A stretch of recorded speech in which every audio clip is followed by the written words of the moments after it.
So what we're about to get into is a really personal story, but it's one of those stories that uncovers something so much bigger, you know? It's about a calculated system of profiting from disaster. It's a powerful look at what can happen when the absolute worst of nature brings out the absolute worst in some people. Just try to imagine this for a second.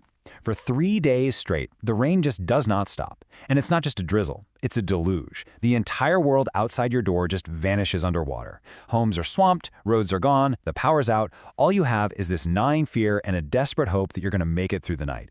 I mean, that was the reality for thousands of people. And right there, that's the gut punch. That's the stark contrast at the very heart of this story. While you have families literally huddled on rooftops, watching everything they own get washed away, there's a totally different scene playing out in the city. For some people, the breaking news wasn't a tragedy, it was a trigger. It was a business opportunity, a green light to start making money. So where does this kind of profiteering even begin? Well, the first layer starts with the very people who are supposed to be organizing the help in the first place, the local authorities.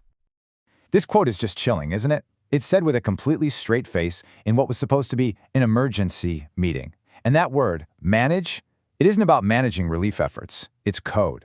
It's the quiet, understood agreement that a chunk of the money meant for victims is about to get siphoned off. So here's how this whole management scam actually works. First, you call it emergency meeting to get all the official paperwork going. Next, you wildly inflate the costs. You budget to build roads as if they're paved with gold, when you know you're just going to throw down some gravel. After you do the absolute bare minimum, that huge gap between what was budgeted and what was actually spent, yeah, that just vanishes right into a few private pockets. But you know, the corruption, it doesn't just stay at the top, at the bureaucratic level. It trickles all the way down to affect the victims in the most direct and, frankly, the most cruel way imaginable, through the food they desperately need just to survive. Picture this scene. People have been starving for 2 days. They are cold, they're wet, they are absolutely desperate. And then, news arrives. Food is being handed out. And that's so much more than just food. It's a sign that they haven't been forgotten. It's a moment of just profound relief and hope. And then they open the packet. On the left, you can see what's actually needed for a basic meal to keep a family going. Staples, right? Rice, lentils, flour. And on the right, you see what they actually got. A couple of cheap biscuit packets and a single bottle of water. This isn't just cutting corners. It's a deep, profound betrayal. And this exchange, man, it just puts a human face on the entire ugly scam. You could just feel the heartbreak in that old woman's question. And the officer's response? It just shows a complete and total breakdown of empathy. That's the voice of a system that has just stopped caring. So what you're looking at here is a classic supply scam. It's simple.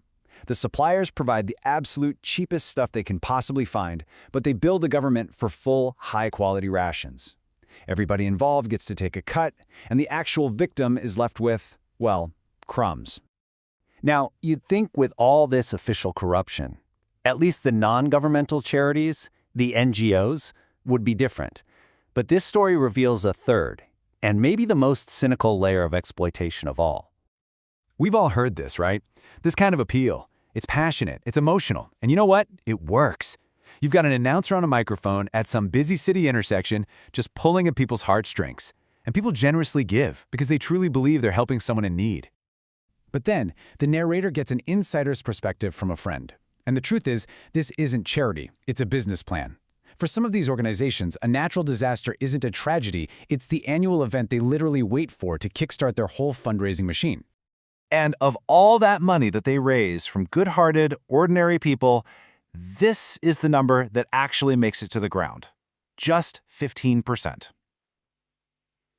Let that sink in for a moment. 15.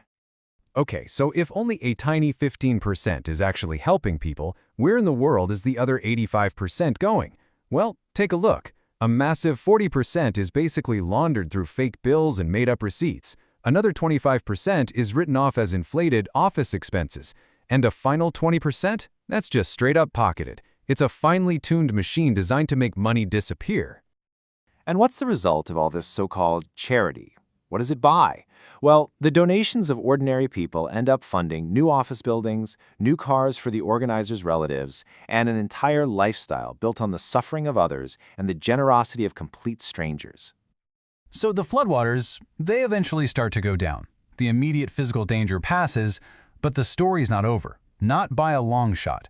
The true, lasting damage is something that water can't just wash away. And this is where the narrator just really makes it stick.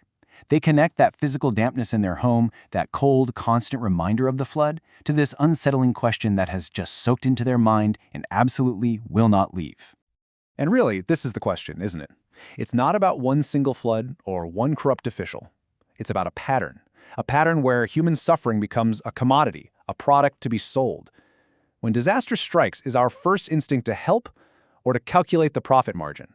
This whole story just forces us to ask, what is the price of our humanity, and why do some people seem so very willing to sell it?